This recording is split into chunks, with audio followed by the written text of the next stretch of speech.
4:30 p.m., September the 8th, 1989.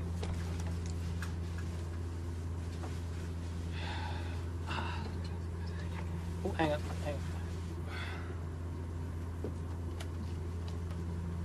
Knut Tvetem and Finn Petter Berg are flying a charter flight from Oslo, Norway, to the German city of Hamburg. Partner 394, radar service terminated. The plane is about 100 kilometers from the Danish coast. 124.55 by partner 394. How was dinner? Delicious. A little pricey, but delicious. The two friends have flown around the world together, including remote areas of Africa. They're highly experienced, and both are only months away from retirement. Copenhagen, good afternoon. Partner 394. Flight level 2. Partner 394, good afternoon. Radar contact, Copenhagen control. 394. The plane is flying 22,000 feet above the North Sea. The aircraft they're flying is a twin-prop Convair 340-580. It's a popular plane for short routes like this one. The plane has been chartered by the Norwegian shipping company Wilhelmsen. All 50 passengers are winners of a company lottery, sending them on a free trip to Hamburg to name a new ship. Some had maybe been to naming ceremonies before, but the naming ceremonies are quite exciting. And the atmosphere was very, very, very good at the time of leaving. One of the company's best employees is chosen to give a speech at the christening of the ship in Hamburg. You have to deliver a speech, and it's not so very often that normal person within the company is giving the honor of naming a ship. But it was felt that that was right. As the Convair crosses the North Sea, a Norwegian Air Force F-16 approaches the plane on its way home.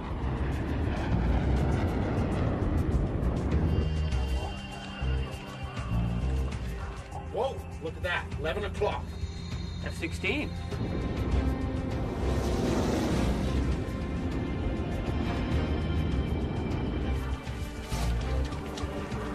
Suddenly, the plane experiences a violent shock.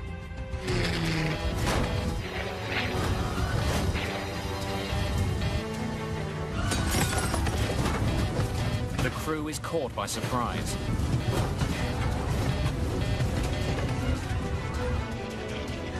The plane begins rolling upside down. Air traffic control notices that Partner 394 is off course and falling from the sky.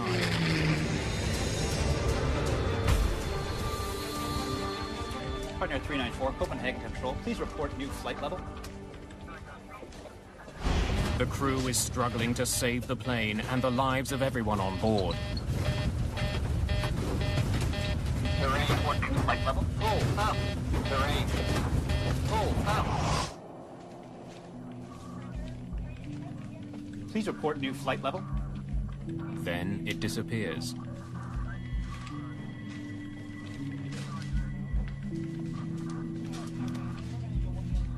It seems as though the charter flight has crashed into the sea. Partner 394 en route to Hamburg is off radar.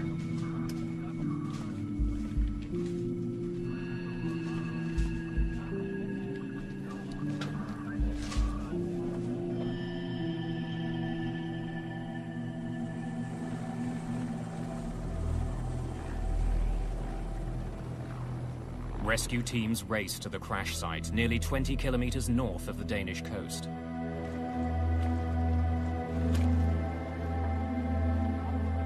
They find only wreckage and bodies. All 55 people who were on the flight are dead. I knew all the people. Some were close friends, some were less close, but I knew them all. And the pressure then felt double. The shipping company is devastated by the news. Half the staff from its head office has been killed.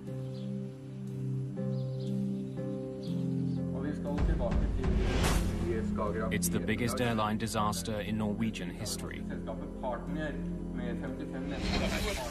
The nation is in shock. Jan Ovind is a young reporter for Norway's largest newspaper. He's assigned to cover this story. One of the inspectors in the Norwegian FAA jumped to the conclusion that it had to be sabotage. And it was also stated by one of the Danish rescue team leaders, who said that they had no distress call. It just fell out of the sky, which meant it had to be a bomb or something. And somebody drew links to Lockerbie the year before. In December 1988, Pan Am Flight 103 exploded over Lockerbie, Scotland. The evidence in that case is pointing conclusively to a bomb. Norwegian journalists uncover an intriguing fact about the partner plane. Our Prime Minister at the time, Gro Harlem Brundtland, she used the plane on her campaign trip to the north of Norway. And I guess she used it for 2 or 3 days. And that was just 2 or 3 days before it crashed. The nation wonders, could the tragedy have been a botched assassination attempt? The first headline was sabotage then on the whole front page. A bomb would explain the plane's sudden plunge from the sky. Had the 55 people on board been the innocent victims of a murderer? Investigators looking into the mysterious downing of a passenger jet over the North Sea are facing a stunning possibility: that the plane was deliberately sabotaged. The Norwegian Accident Investigation Board recruits an Air Force investigator, Finn Heimdall, to join the team. It will be a severe test of his investigative skills. It's good to be here. I started many years ago with the Air Force, and of course I saw some investigations mishandled terribly, and I thought it can be done better than that. Investigators hear from several witnesses who lend support to the idea that the plane was sabotaged.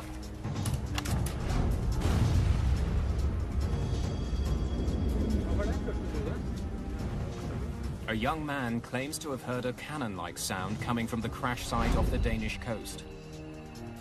It may have been the explosion that brought down the partner plane. Searchers scour the surface of the sea for floating debris and for victims of the crash. Eventually, all but 5 bodies are found. They're taken to Denmark for autopsies. A month after the crash, investigators are busy recovering sunken wreckage.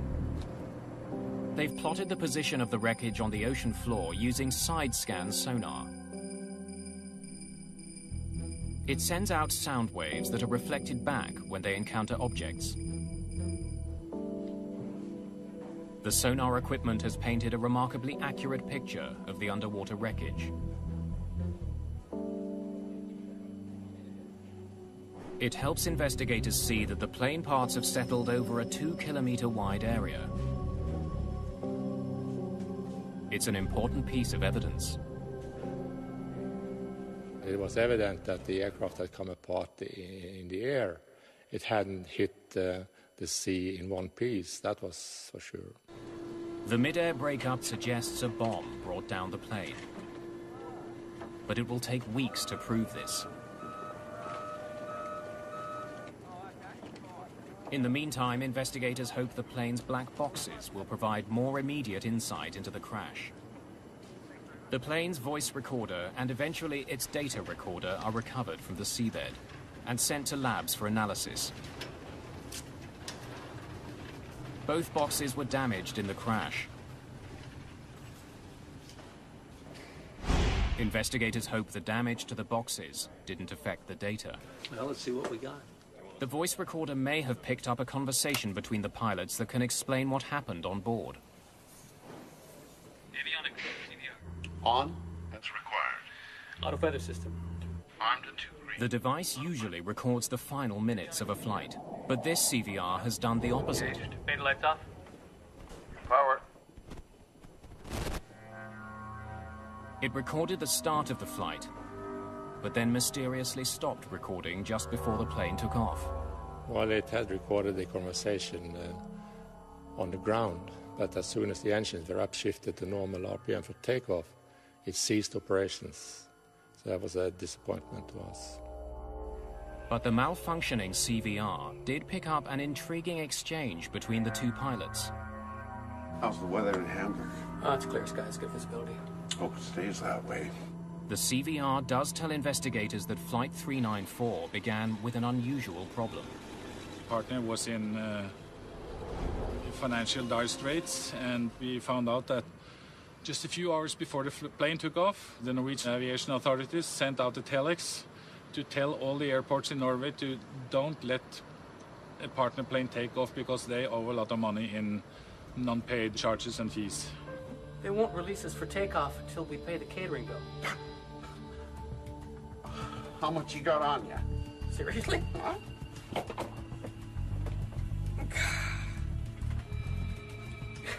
Probably enough, actually. I'll take care of it then. The first officer was forced to leave the cockpit to pay the caterers for onboard meals. Investigators check maintenance records to find out why the CVR only recorded the crew's conversation while they were on the ground.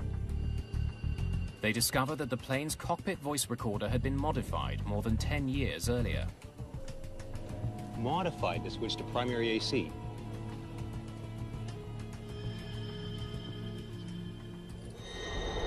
Mayday lights up. It was altered so that when the engines were given full power for takeoff, Your power. the CVR would automatically switch from the plane's batteries to its generator. And that modification was not working on this aircraft. Neither pilot realized that as the engines were revved up for takeoff, power to the CVR was actually cut off. Anytime you get key investigation components such as the cockpit voice recorder and flight data recorder that don't work correctly, it brings into question the thoroughness of the maintenance and also the continued operation, safe operation of the airplanes. The malfunctioning voice recorder and the unpaid catering bill lead investigators to look more closely at the history of the airplane and the company that owned it, Partner Airlines. Partner operated a fleet of mostly older planes that flew to northern European destinations. The Convair that crashed into the North Sea was one of the airline's most recent acquisitions. But the plane itself was 36 years old. It had a complicated history of both ownership and modification. The biggest change was to the plane's engines. The really important modification was upgrading the engines to turbine engines. On prop planes, the propeller moves air backwards, propelling the plane forward. Early prop planes used piston engines to turn the propeller. But turbine engines, which use a series of fans, not pistons, to compress air, generate substantially more power.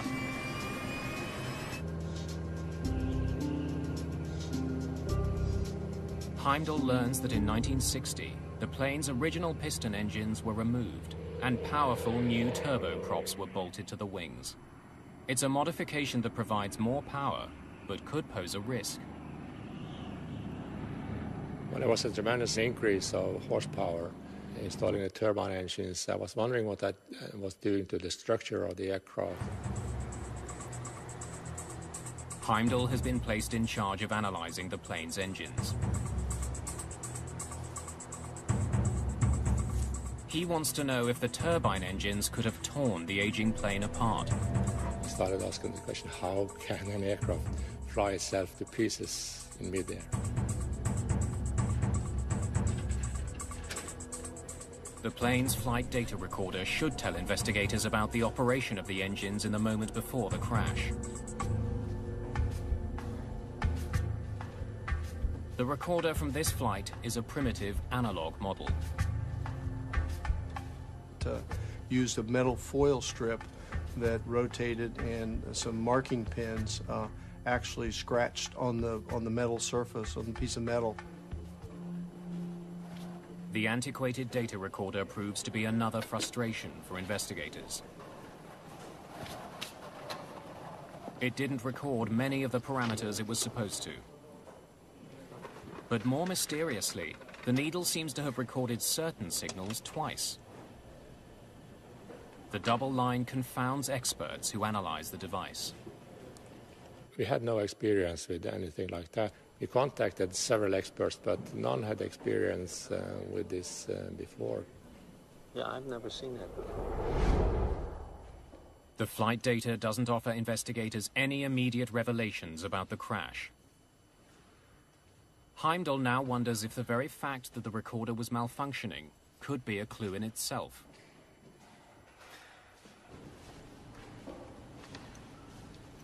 He decides to send the flight data recorder back to the American company that made it for further analysis.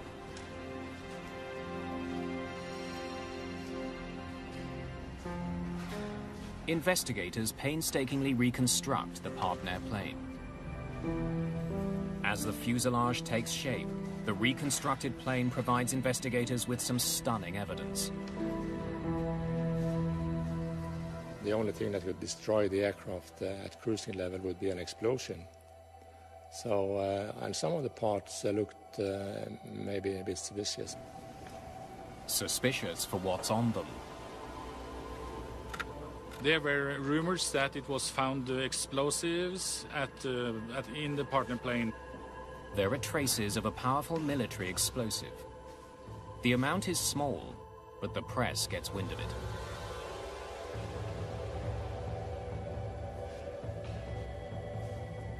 The explosive residue could be from a bomb on board the plane,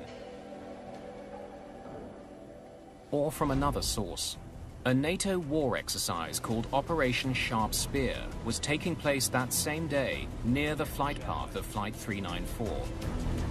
One of the pilots I talked to, and he said, I guess it might have been the so-called cold rocket, test rocket, might have gone through one of the wings or the fuselage. Many people now wonder if an errant warhead played a role in bringing down the plane.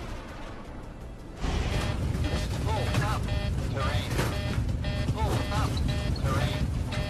Full up. But when the explosive residue is analyzed, it's found not to have been from a bomb or a warhead. There simply isn't enough of it on the plane. There was a small sign of explosives, but that was a very low level and looked more like a contamination than anything else. Many battles have been fought off the Danish coast. The sea is littered with old munitions. Investigators believe the plane picked up some explosive residue while lying on the ocean floor. Explosives are ruled out as a cause of this crash. Metallurgist Terry Heaslip has been brought in. He examines the plane's reconstructed tail and makes a startling observation. Pieces of the plane's skin show evidence of damage from overheating. Which means that it was flexing. And you take a coat hanger and you go like that, back and forth. If you hold it close to where it's going to break, you'll burn your hand because you develop heat where you're doing the fatiguing. It's the same thing on an airplane. The evidence is pointing to a problem with the plane's tail. Investigators are keen to look at a massive generator recovered from the rear of the aircraft. The auxiliary power unit is housed inside the Convair's rear fin. It's a backup power generator that's usually only used while the plane is on the ground. Heimdall inspects the device and discovers that some melted plastic parts from the plane's cabin have found their way inside the APU's turbine. It gives him an important new piece of information about what was happening on the plane at the moment it failed. Meaning that the cabin had failed when the APU was still operating. The APU should not have been running while the plane was in the air. The fact that it was means the APU could be behind this crash. Investigators try to learn more about what happened on the day of the crash. They interview the mechanic who inspected the plane that morning. He reports that one of the plane's two main generators wasn't working, and that he wasn't able to repair it. Regulations demand that the plane have two sources of power before it's allowed to take off. The first officer comes up with a solution that will allow the flight to leave. He tells the airline that he will use the auxiliary power unit throughout the flight as a substitute for the malfunctioning main generator. Okay, I want you to write this in the logbook. Released for flight with APU generator operative. We'll use the APU to power the left side AC system. APU is coming on.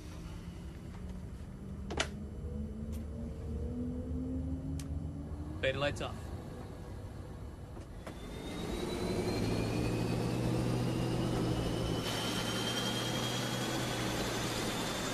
Your power.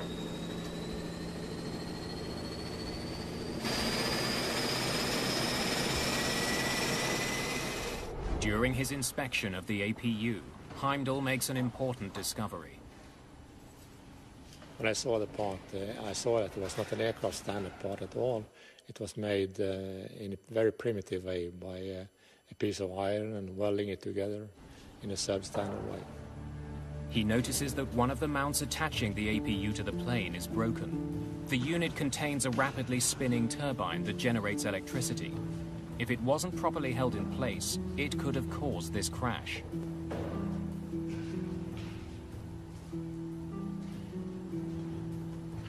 Investigators need to know if the broken APU caused the crash. They'll soon discover that it's just a piece of a much more troubling puzzle. Investigators have discovered that Partner Flight 394 was flying with a broken APU mount.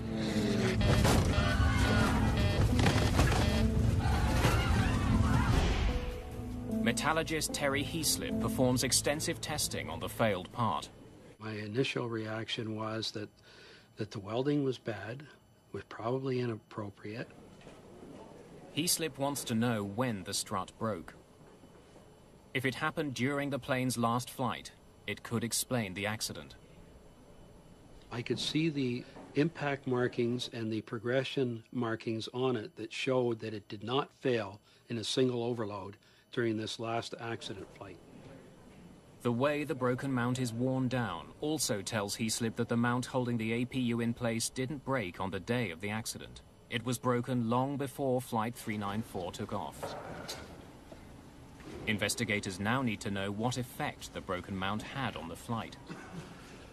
40,000 RPMs. Did a lot of damage. The APU is a large gyroscope having a tremendous amount of energy in it when it's rotating. And if that energy is transmitted to the surroundings, the fuselage, the structure, it could impact the whole vibration pattern in the tail. Investigators want to know if anyone had felt vibrations on this particular plane. Interviews with people who flew on it provide some answers. Listen, we appreciate your coming in. Thanks a lot.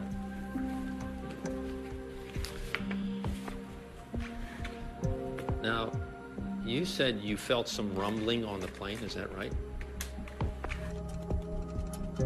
One person stated that the plane that crashed vibrated far more than the two other Convairs owned by the company.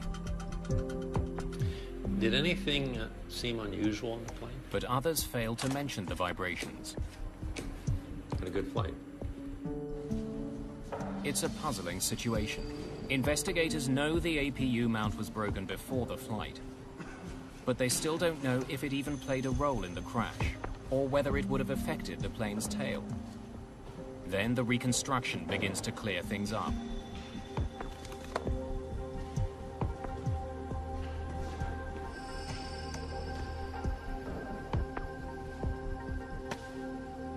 Heimdall discovers that two doors from the plane's tail have not been found. When we reassembled the parts from the tail, we saw that the rudder had been torn apart in two major pieces, and some parts were missing.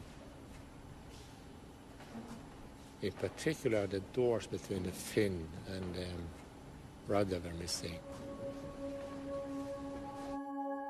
The shroud doors are two small doors located on the vertical fin of the plane. They provide mechanics with access to weights inside the fin that control the rudder's movement. Heimdall makes a dramatic find about the doors themselves. They were constructed with an aluminium honeycomb liner. From his days in the Air Force, Heimdall knows they have a unique property. This is thin aluminum foil, as you know, and it has the good reflective properties for radar, and it's very light. The military use it to disturb radar signals, call it chaff. Investigators now realize that the unidentified object picked up by Swedish radar was probably a piece of one of the shroud doors. But when we connected the missing doors and honeycomb with the radar data, we knew that it had happened up at cruising altitude, because the slow-falling object had come from very high level, cruising altitude practically. Investigators conclude that the tail began to break apart at 22,000 feet before it plummeted from the sky. But why had the doors fallen off in mid-flight? Whatever caused the shroud doors to tear off likely caused the crash. Investigators know that the rudder's counterweights are located just inside the shroud doors. If a rudder moves too violently from side to side, the weights do as well. We found enough pieces to show that it was just pounding these doors. And the first real components that came off were the honeycomb in those doors. Investigators conclude that around the time of the accident, something caused the rudder to swing violently back and forth, but they still don't know what. The APU with the broken front shock mount on its own, running in flight, would not cause the aircraft to come apart and the tail to come apart. There had to be extra factors there for that to occur. Investigators continue searching for those extra factors. Then Partner Airlines proposes one. They point to the F-16 that passed over the plane just minutes before the plane veered off course. Whoa, look at that, 11 o'clock. F-16. Partner claims the military jet was flying faster than it should have been.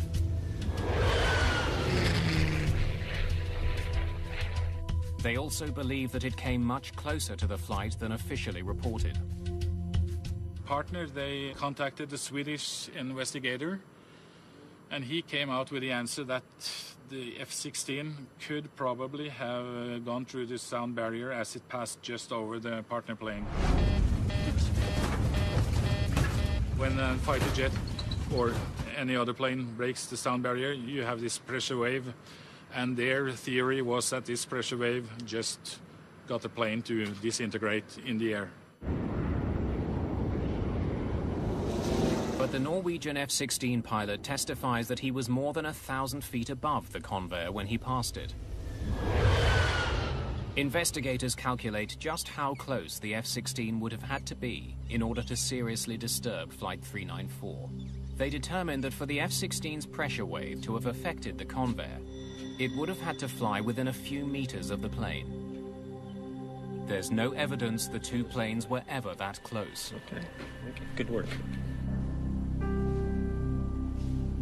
90% of the plane's wreckage has been recovered from the sea. But investigators still don't know what caused the Convair's tail to come off in mid-air.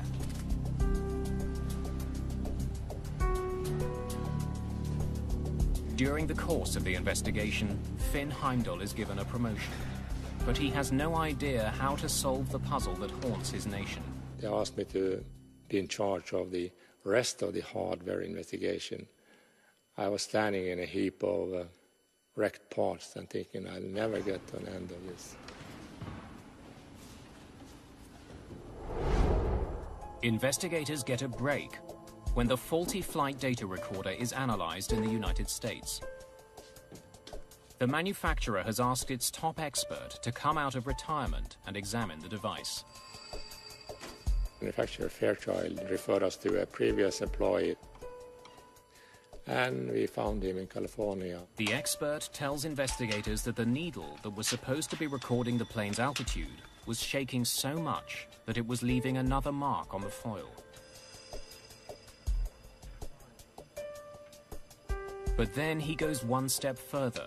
The FDR has a capacity to record for hundreds of hours. By unspooling the metal foil completely, he sees that the FDR has been vibrating severely for months. We saw that this had happened something like 360 operations hours before the accident. I had never seen an abnormality like that before, and it took us a while to figure out what was going on here. It now seems the APU wasn't the only thing vibrating on this plane. Investigators decide to chart the history of the vibrations chronologically. They notice an unusual change in the pattern of vibrations. 2 months before the crash, the vibrations suddenly stopped for a number of weeks. Virtually no vibrations for at least 16 flights. It was increasing intensity and frequency up to the summer of '89. And then the pattern changed. After getting better, the pattern of vibrations got worse again, right up until the crash. What happened here?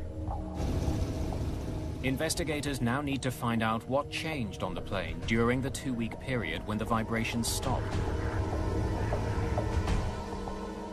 Why was it out of service? Where was the work done? The airline tells investigators that during that time, the plane was receiving a major overhaul in Western Canada. Thank you. We'll be in touch.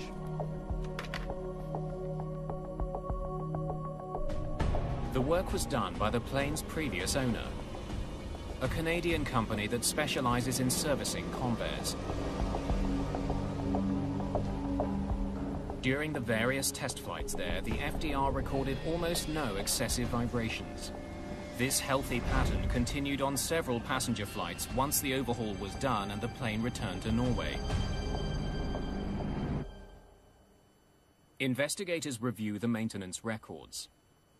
Heimdall finds that during the overhaul, mechanics found signs of wear on one of the 4 bolts that connect the vertical fin to the plane's tail.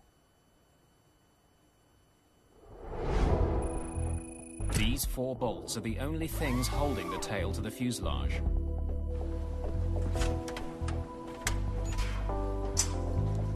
During the overhaul of the Convair in July of 1989, a mechanic replaced one of the 4 bolts.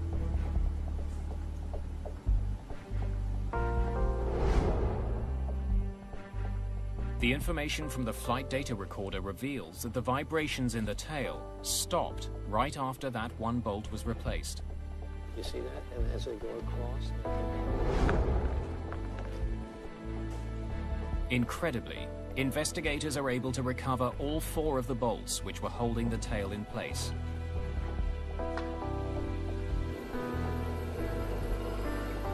Terry Heaslip thoroughly analyzes the bolts. He makes a final stunning discovery. The 3 bolts that weren't replaced were not approved parts.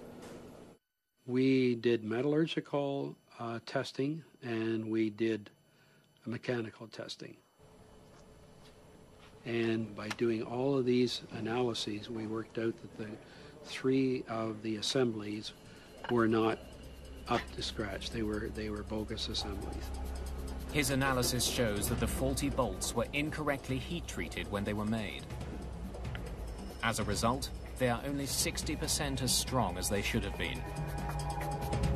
Investigators finally know why the tail was vibrating for months. Got something for me? 3 of the bolts holding it in place were too weak.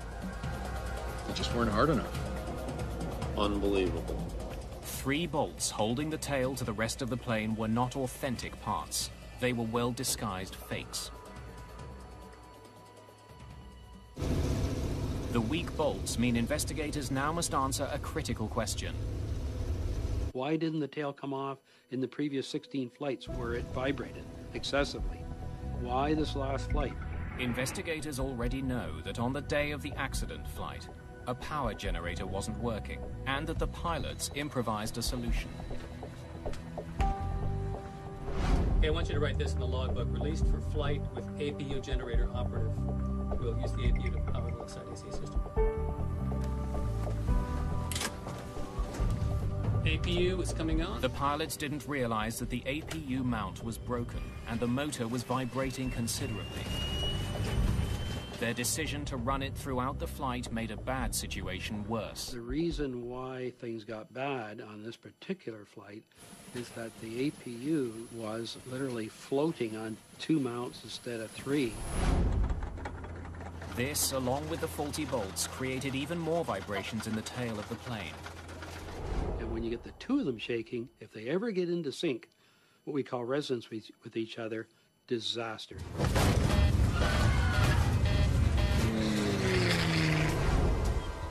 The investigators conclude that the vibrations in the tail and the vibrations from the APU could have combined into a lethal force. Now, this is what we got from the guys at MIT. Technically, the vibrations could have torn the plane apart. If the 2 loose items start to vibrate in the same frequency, now you're going to get, or a multiple of that frequency, you get what's called coupled harmonics. And the one vibration is feeding the other one. They're feeding each other and making each other worse and worse. The most famous example of coupled harmonics occurred on the Tacoma Narrows Bridge in Washington State in 1940. The newly built steel and concrete bridge began swaying lengthwise, and then a crosswind started dipping it left to right. The 2 vibrations moving in different directions combined to create a violent twisting motion that tore the bridge apart. Investigators calculate that the same effect tore apart Flight 394. And we said, my gosh, that's exactly the phenomenon we have here. This lethal combination of vibrations caused the tail to sway back and forth so violently that the rudder jammed to the left. This forced the plane into a left turn so abrupt that it increased airflow over the right wing, creating greater lift and causing the aircraft to roll. The plane recovered briefly, but the rudder jams to the left again, and the shroud doors explode. It rolls a second time, and the tail begins to disintegrate. After that, the crew didn't have a hope. Investigators conclude that it was the 3 bogus bolts that initiated the partner crash.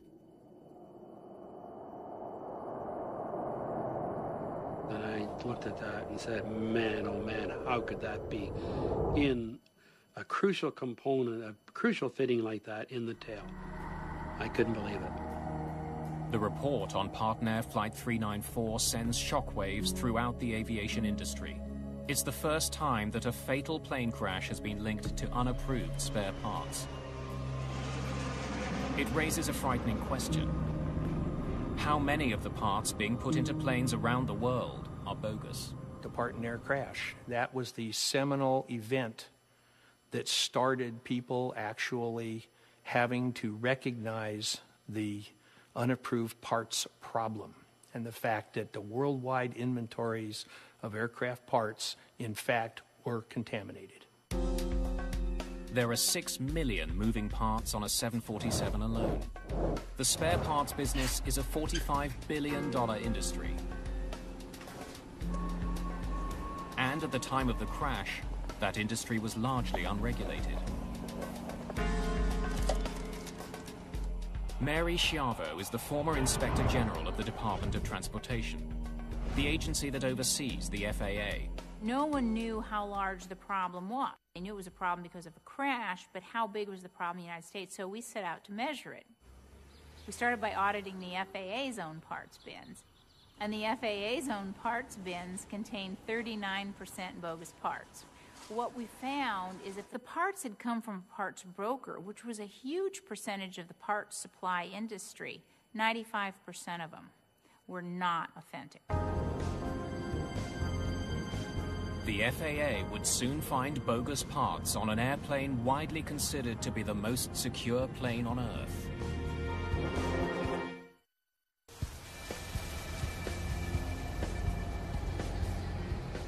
There are 5,000 parts brokers in the United States, many of them in the Miami area. Parts brokers had no regulation whatsoever. You had a telephone and a fax. You were a parts broker. Overnight, you could be in the parts brokerage business, and you could get them anywhere you chose.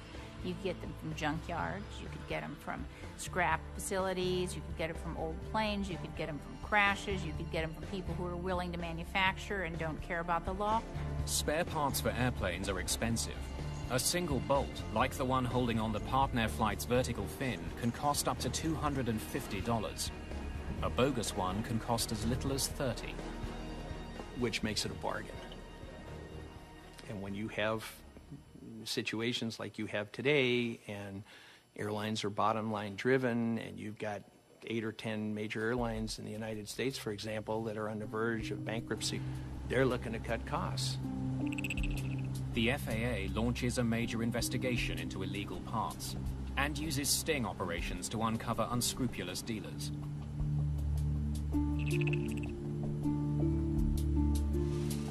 Investigators uncover a black market industry that makes thousands of worn and inferior parts look brand new.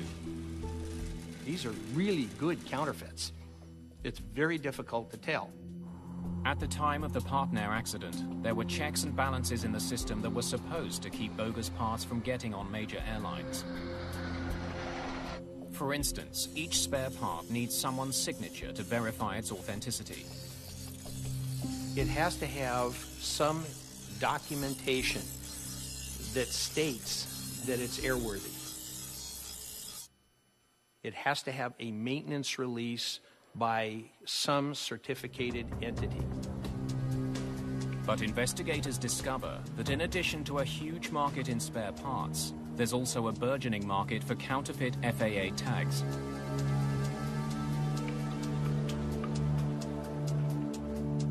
We'd execute search warrants and find that people had printed stacks of fake yellow tags, and in many cases they'd sign with the name of an actual inspector, but they just forged a signature.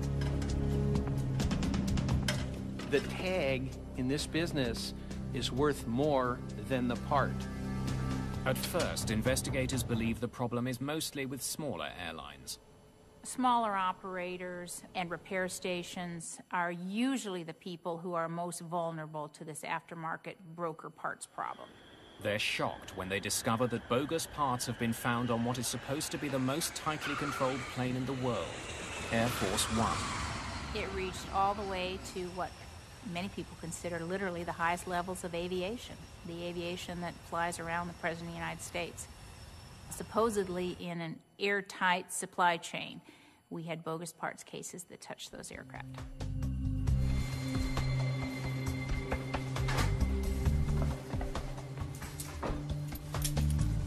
The FAA responds quickly. More than 100 dealers are arrested. With every conviction, we were able to raise the level of awareness, not only of the problem, but of the severe consequences if you want to risk somebody's life. And I actually think that the most important thing that we did was get criminal convictions. As a result of their investigation, the FAA institutes a much more rigorous system for documenting airplane parts. They threaten airlines with criminal charges if they knowingly accept bogus parts. Things are different today because we have a whole body of regulations, much more than we had in the 80s and 90s even, to address the problem.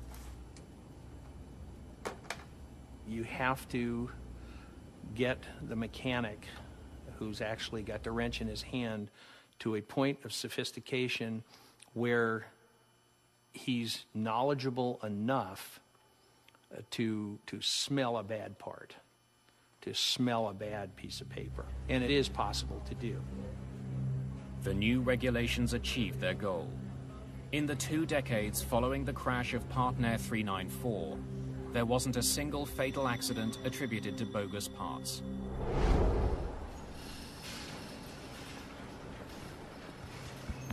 Years after the Partner crash, Finn Heimdall became the head of the Norwegian Accident Investigation Board. Doing my friend? It was a major puzzle that an aircraft, for no obvious reason, could more or less disintegrate in midair. His report into the accident resulted in major changes that likely saved lives. That's the positive thing, but the negative, of course, is the tragedy, the personal tragedy to many people. One of the smallest parts on a Norwegian charter plane failed in 1989. Because investigators found the cause of that accident, passengers around the world are safer. Less likely to be on a plane that's fitted